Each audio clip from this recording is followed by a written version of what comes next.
We all want to be happier, but how do we get there? First, we start by realizing happiness is not a destination. Being happy consists of micro action steps every single day.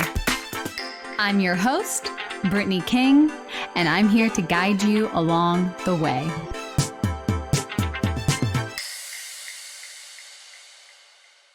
Well, hello, beautiful, beautiful friends. It's your girl, Brittany King, and I'm coming at you with a quick little episode today. I wanted to record this episode because I hear this a lot. There's a lot of awareness around this topic today, and I think that's amazing. But a lot of times it only stops at awareness. And I want to create something really tangible, something quick that you can listen to as a reminder of the control that you actually do have to the uncontrollable circumstances that happen in our life. So, I want to talk about this common myth about the now nervous system regulation. And I don't know if it's just me, but I feel like nervous system health is talked about all the time. And it might just be my RAS because I have deemed it really important because it's been very important in my life and my clients' life. But I do think that there is a lot of conversation around nervous system regulation, nervous system health. And I want to talk about a common myth that comes up. I think a lot of times people think the goal is to always be calm, and that's just a tall order. We have these different states in our nervous system for a reason. Nature created us in perfect harmony, and we need these different states to survive, right? So to think that we're always supposed to be calm is just really unrealistic and just sets us up for failure. Now, it's not about being calm, it's about creating balance. And it's not balance externally, it's balance internally. Life is full of stress and unpredictable things that happen, and there's high highs and low lows. And it's very normal to experience moments of fight or flight. Now, this is where it gets kind of tricky is a lot of times I hear people say, I'm just in this constant state of fight or flight. Like they can't do anything about it. And the truth is, you don't have to stay stuck there. Now, there are past experiences that might have put you in this state of fight or flight that got your nervous system stuck there and made it feel safer to be there. Like it's just felt more familiar to be in a constant state of stress because you might have just been used to being in an environment that was chaotic and overwhelming, and that just became familiar and safer to your nervous system. But the truth is, you don't have to be there. That doesn't have to be your home base anymore. Are you going to go there? Of course, you're going to want to go there. You're going to want to have a little bit of stress and know that stress is just telling you to pay attention. The key is what to do with that stress, right? So the first thing that we need to focus on is shifting our perspective on stress. We think that it's a bad thing, and we often think we cannot control the stress. We think that it's happening to us. And if you have thought this way, that's totally normal. I think all human beings default to this type of thinking. But the reality is, stress is a normal part of life. It's data, it's telling us to pay attention. Your nervous system is designed to keep you safe.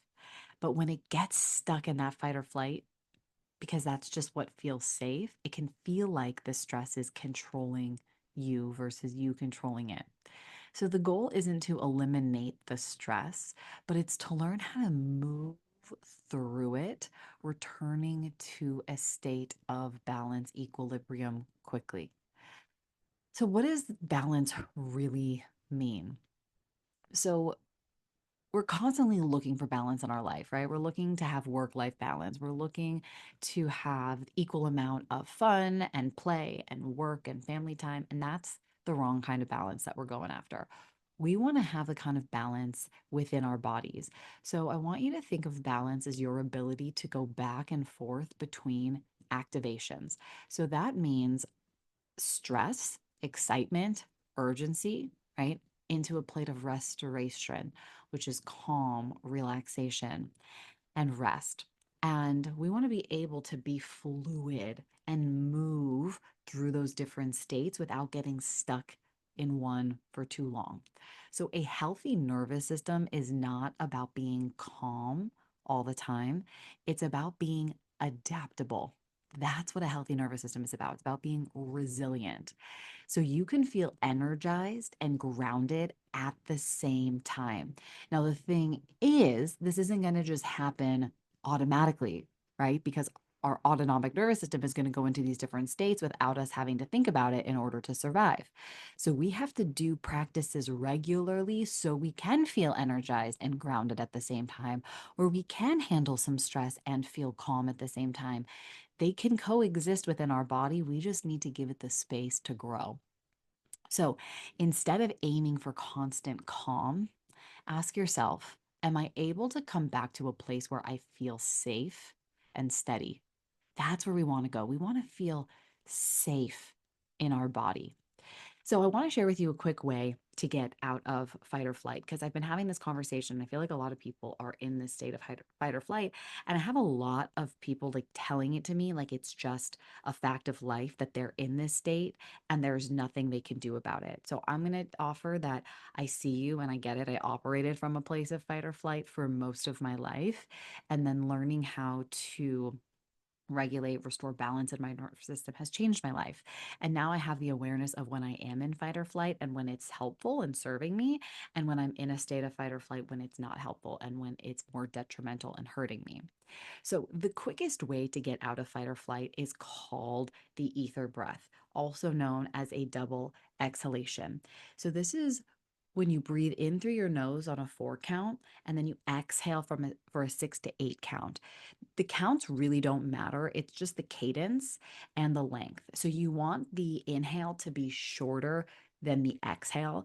And I want you to think of your breath as anchoring your mind because a lot of times we get stuck in this stress space because our brain is going, going, going, going, and we're not in our body. And so the breath and the mind work together to anchor it in. So instead of using your mind to resist feeling the stress, you want to use your breath to anchor your mind so you can be in your body. So the longer the exhale signals safety to your nervous system, and it's a gentle way to pull you out of fight or flight. So I really like to imagine it like an anchor pulling me back into my body. Because when I go into fight or flight, I am out of body, I am buzzing, I am just like all over the place, I'm not grounded.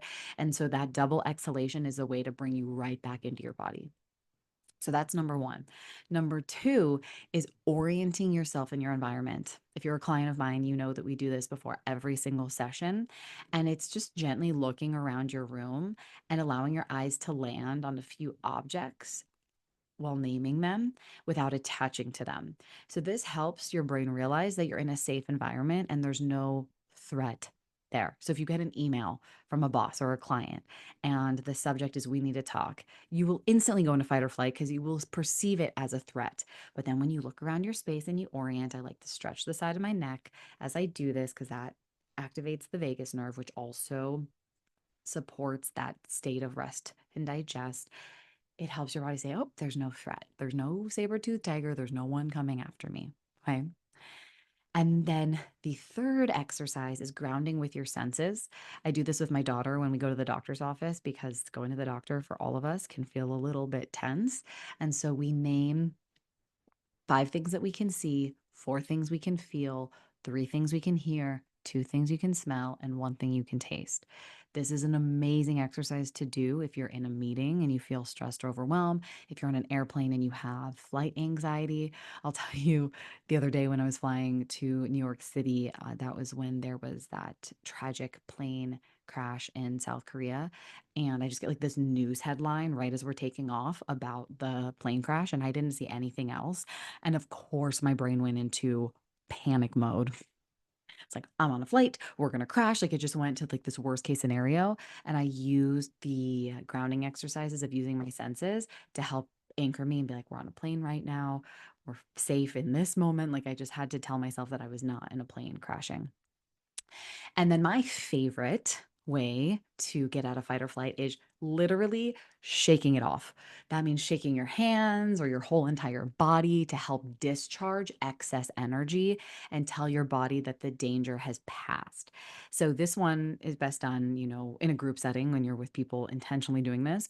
or alone. A lot of times, if you're in a situation where you feel really stressed and you can't shake it out in that moment, like it helps to go to the bathroom or somewhere private where you can literally shake your limbs like an animal in nature, because that's what they do when they escape a stressful situation is they shake it out. They intuitively know to move their body. I like to play music. It helps me get out of my head and into my body to help discharge, because that energy from the sympathetic nervous system, we go into fight or flight, we either need to settle it or we need to discharge it. And the more you do this work, the more you know in that moment what you need. Okay. So I wanted to record this. This is a quick episode because I just want this to be a reminder that you have more control than you think. You are so much more powerful than you think when it comes to managing stress.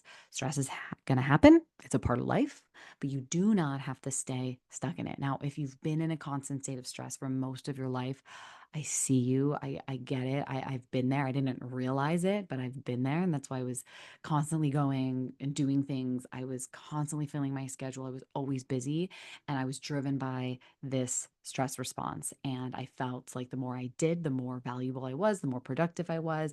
And it would kind of become this addictive cycle for me. So if that's you, I totally understand. I get it. And it doesn't have to be your life because it's not sustainable and it's really exhausting.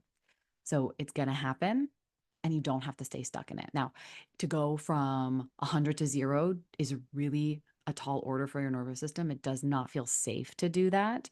So I don't want you to like push yourself to like completely rebalance your nervous system, which honestly is very hard to do in the first place. So just be gentle.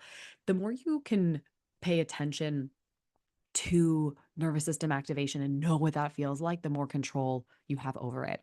Like for me, when I get really triggered by something that happens with my daughter, I used to just like completely lose my mind. And now, because I've been practicing this for over a year now, I can feel the signs, the sensations in my body. I get really hot behind my ears. The space between my eyebrows starts to feel really tense. I start to sweat. I can feel my insides like literally turning into this like monster. And the monster is just trying to protect me because something feels unsafe.